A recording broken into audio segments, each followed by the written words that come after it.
Muito bem, rapaziada. Bora falar de Corinthians aqui direto ao assunto.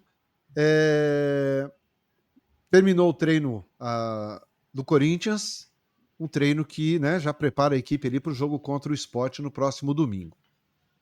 5h30 da tarde, um horário diferente, normalmente é 4, é 6, mas 5h30 da tarde esse jogo lá na Ilha do Retiro.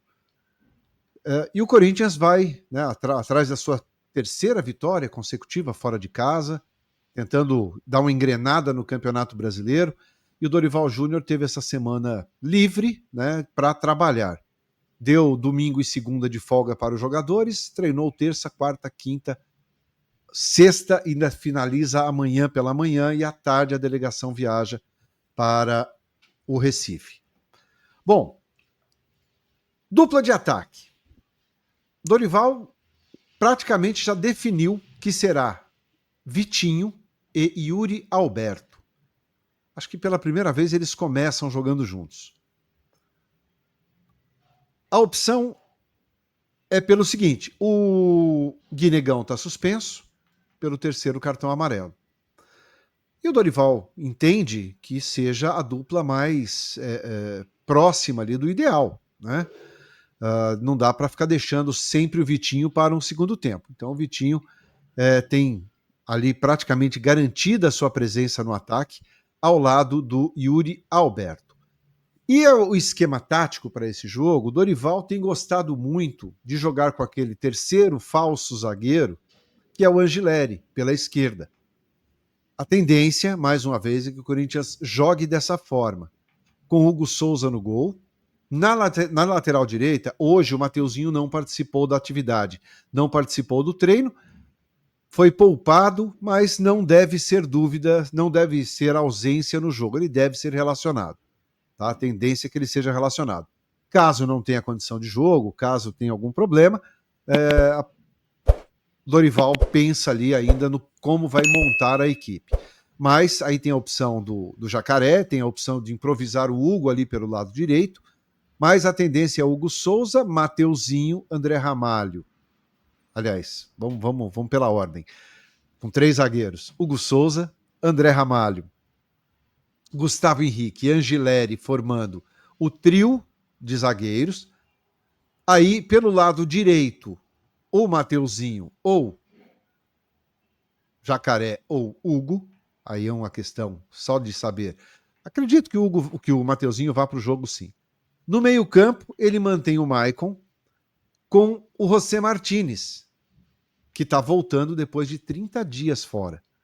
Então o Martínez volta à equipe e volta como titular, porque o problema dele foi apenas um problema na mão, levou uma pancadinha no tornozelo, tal, mas não chegou a preocupar. Então o Martínez deve ser titular nesse jogo, junto com o Breno Bidon no meio-campo e o Matheus Bidu também no meio-campo.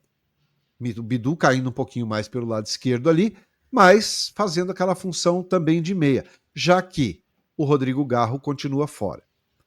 E na frente, como eu disse, Vitinho e Yuri Alberto.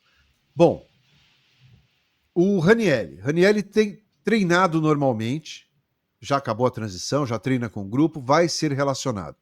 Mas a tendência é que o Ranieri comece no banco de reservas.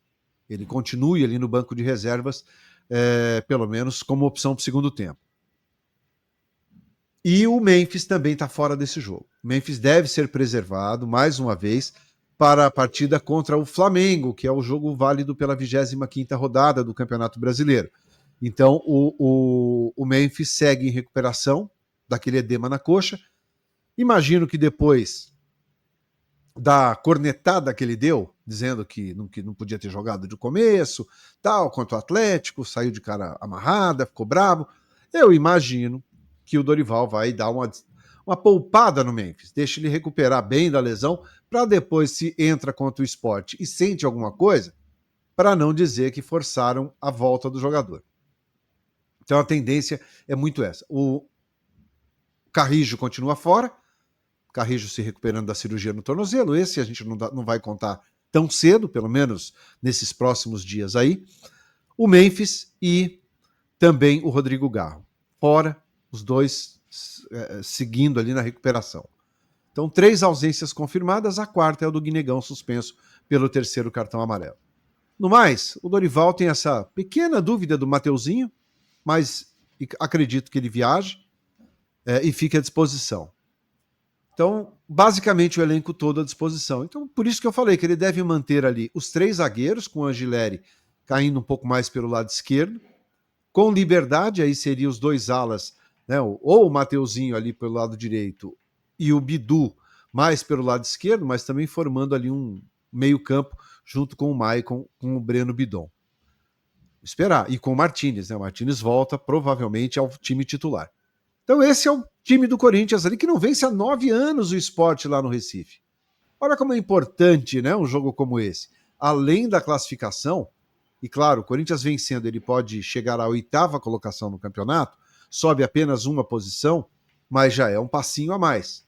Porque depois tem um Flamengo, que vive um grande momento, um baita time, jogador de sobra, grandes nomes, enfim, é um adversário difícil, mesmo jogando na Neoquímica Arena, não será um jogo fácil. Esse é um resumão do dia do Corinthians para você.